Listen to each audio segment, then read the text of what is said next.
चल हो जा शुरू।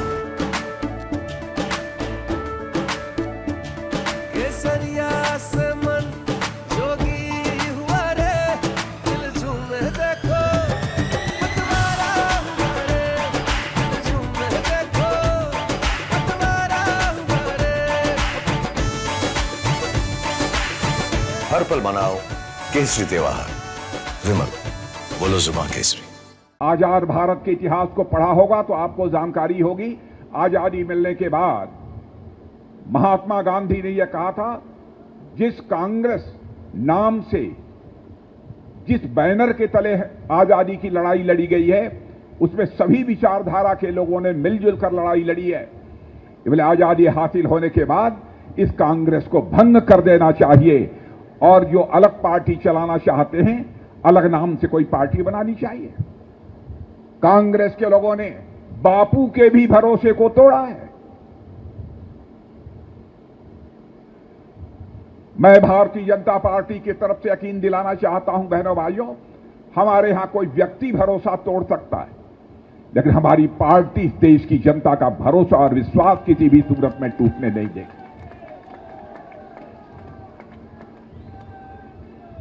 मैं तो सचमुच मैं भी एक राज्य का, उत्तर प्रदेश का मुख्यमंत्री रह चुका हूं। मैं कभी कल्पना नहीं करता था। जो व्यक्ति कहता था चुनाव लड़ने के पहले मुख्यमंत्री बनूंगा, तो मैं कोई किसी मुख्यमंत्री आवास पे नहीं रहूंगा, अपने घरों में रहूंगा, इतना बड़ा झूठ बोलने वाला व्यक्ति। और एक शीश महल तैयार करा लिया, और उस शीश महल में एक बहन के ऊपर जुल्म ढाया गया, लात घूसों से मारा गया।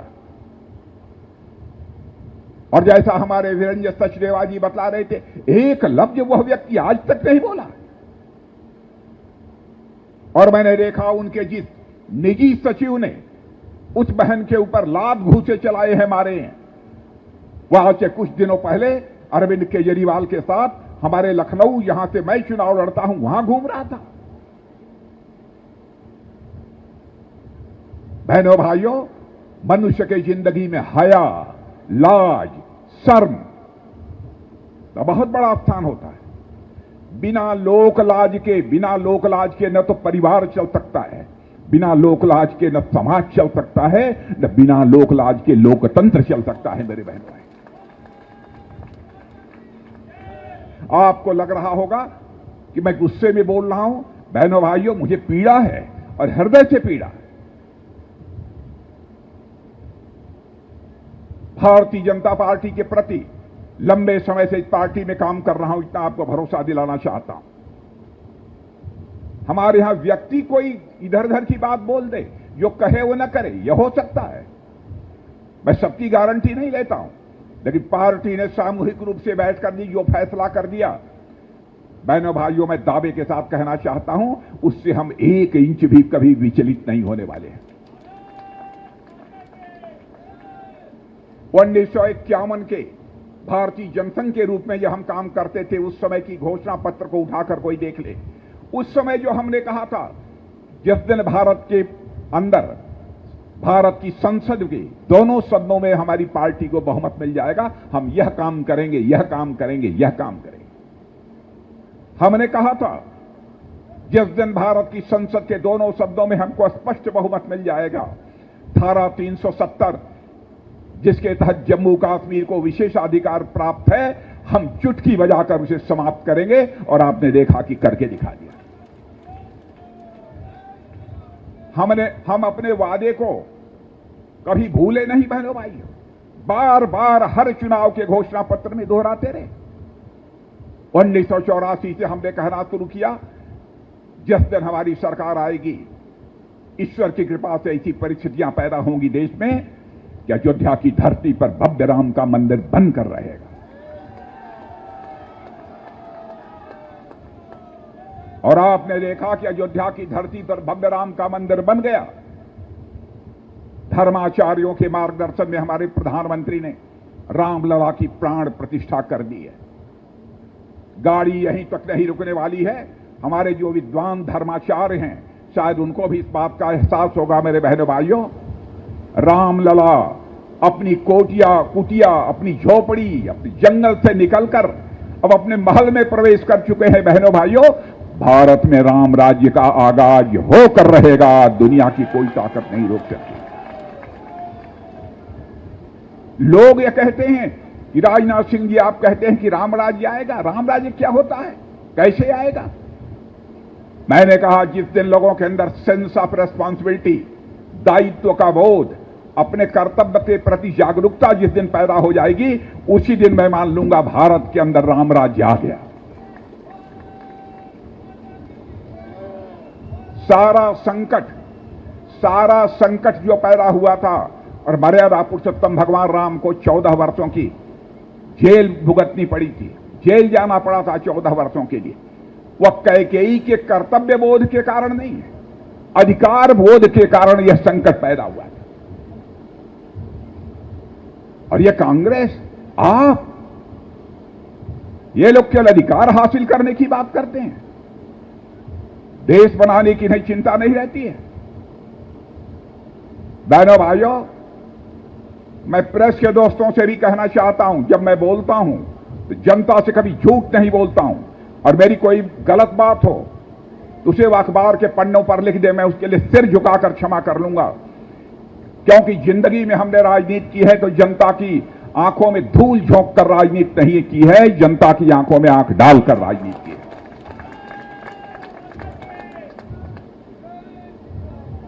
बहनों भाइयों, हमने कहा था हम आएंगे तो 3 तलाक समाप्त करेंगे। लोग ये कहते हैं कि दूसरे धर्म के मामलों में आप कैसे हस्तक्षेप कर सकते हैं। बहनों भाइयों, चाहे हिंदू हो, मुसलमान हो, ईसाई हो, यहूदी हो, कोई जो भारत का नागरिक है, उसकी माता बहन बेटी हमारी भी माता बहन बेटी है। उसके साथ जुल्म खड़ा होगा, उसके साथ जुल्म यदि किया जाएगा तो हम उसके साथ खड़े रहेंगे। सरकार बने या न बने, भाड़ में जाए, मुझे उसकी चिंता नहीं है।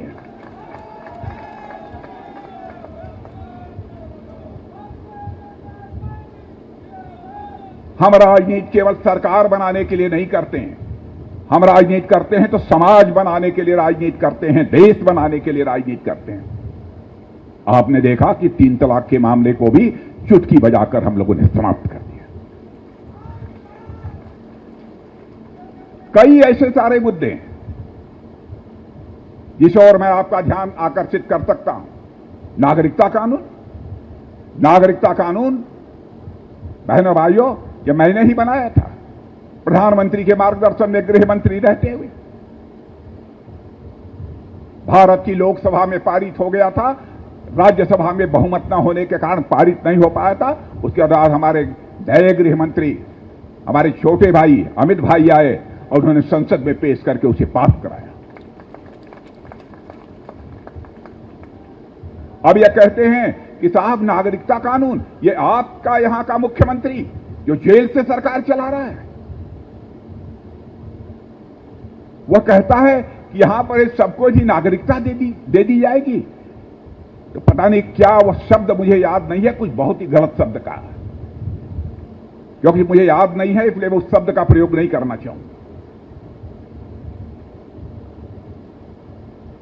बतलाइए, जिनका धार्मिक उत्पीड़न होता है पाकिस्तान में, बांग्लादेश में, अफगानिस्तान में, यदि वह भारत आना चाहते हैं तो क्या उनको भारत की नागरिकता नहीं दी जानी चाहिए? मैं आपसे पूछना चाहता हूं। और उस समय गृह मंत्री रहते हुए जब मैं गया था देखने, कुछ लोग वहां पाकिस्तान से आए थे, उसमें सिख थे, हिंदू थे, और एक तो मुझे उसमें बौद्ध भी दिखाई दिए। क्या दुर्दशा मैंने उनकी देखी थी। उसी समय मैंने फैसला किया था कि कानून बनाएंगे।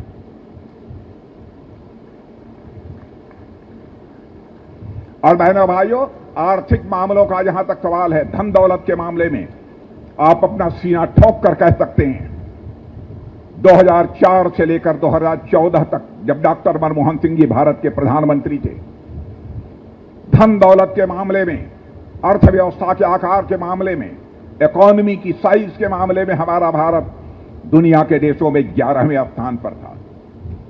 मैं डॉक्टर मनमोहन सिंह जी की आलोचना नहीं करना चाहता, मैं चाहे जवाहरलाल जी नेहरू हों, श्रीमती इंदिरा गांधी हों, राजीव गांधी जी हों, मैं किसी की आलोचना नहीं करना चाहता।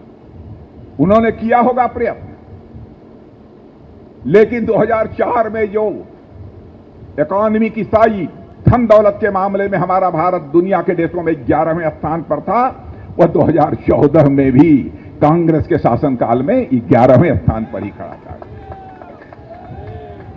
करिश्मा किया है आपके प्रधानमंत्री ने। मेरे बहनों भाइयों, 2014 में अर्थव्यवस्था के आकार के मामले में जो हमारा भारत दुनिया के देशों में 11वें स्थान पर खड़ा था, 7-8 वर्षों के अंदर गौरव की अनुभूति होगी आपको।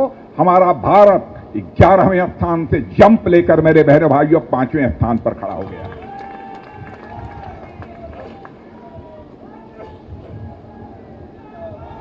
और सुन लो आप मेरी बात, मैं ही नहीं कह रहा हूं, दुनिया की मानी जानी फाइनेंशियल फर्म्स, दुनिया के माने जाने अर्थशास्त्री, वह यह दावा कर रहे हैं कि दुनिया में सर्वाधिक तेजी से आगे बढ़ने वाली अर्थव्यवस्था किसी देश की है तो हमारे और आपके देश भारत की है।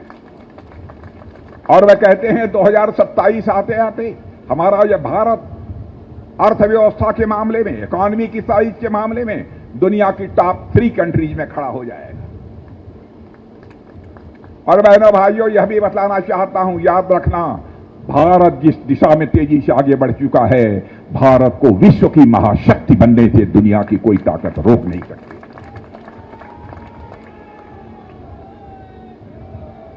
लेकिन हम भारत की विश्व की यदि हम महाशक्ति बनना चाहते हैं तो दुनिया के किसी देश पर आक्रमण करने के लिए नहीं, दुनिया के किसी देश की जमीन पर कब्जा करने के लिए हम विश्व की महाशक्ति नहीं बनना चाहते। अरे हम लोग तो उस देश के हैं जहां के रहने वाले ऋषि और मनीषियों ने भारत की सीमा में रहने वाले लोगों को ही अपने परिवार का सदस्य नहीं माना है।